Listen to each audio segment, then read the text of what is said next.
Takit Bersamin at Ann Bersamin waging governor at vice governor ng Abra.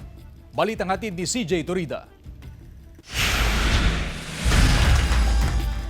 Balik Kapitolyo ng Abra ang mga Bersamin. Nagbabalik gobernador si Takit Bersamin, ang kapatid ni Executive Secretary Lucas Bersamin. Vice-gobernador naman ang kanyang pamangkin si Ann Bersamin. Landslide ang pagkapanalo ng magjuing Bersamin laban sa mother and son tandem na sina Joy at Kiko Bernos. Isa sa unang ginawa ni Governor-elect Bersamin, tawagan si Baguio City Mayor Benjamin Magalong para magpatulong na maayos ang peace and order sa Abra na may kasaysayan na ng karahasan at patayan.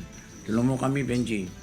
Ikaw nagpatinong Abra noong 2013. Yes, sabi niya. Si Magalong kasi ang dating hepe ng PNP Cordillera Region na nagpatahimik daw sa Abra noon at ngayon pinuno ng Cordillera Regional Peace and Order Council. Sabi ni Bersamin, kapag naayos na ang seguridad sa Abra, mapapalakas na nila ang turismo rito para sa ekonomiya. Plano rin daw niyang gawing tertiary level hospital ang kanilang provincial hospital sa kanyang unang taon para hindi na raw dumadayo sa Ilocos ang mga Abrenyong nagpapagamot. Ang nanalo namang kongresista ng Lone District ng Abra na si JB Bernos, nakaalyado rin ng mga Bersamin, magpapatulong daw kay Executive Secretary Bersamin para mapaunlad ang Abra.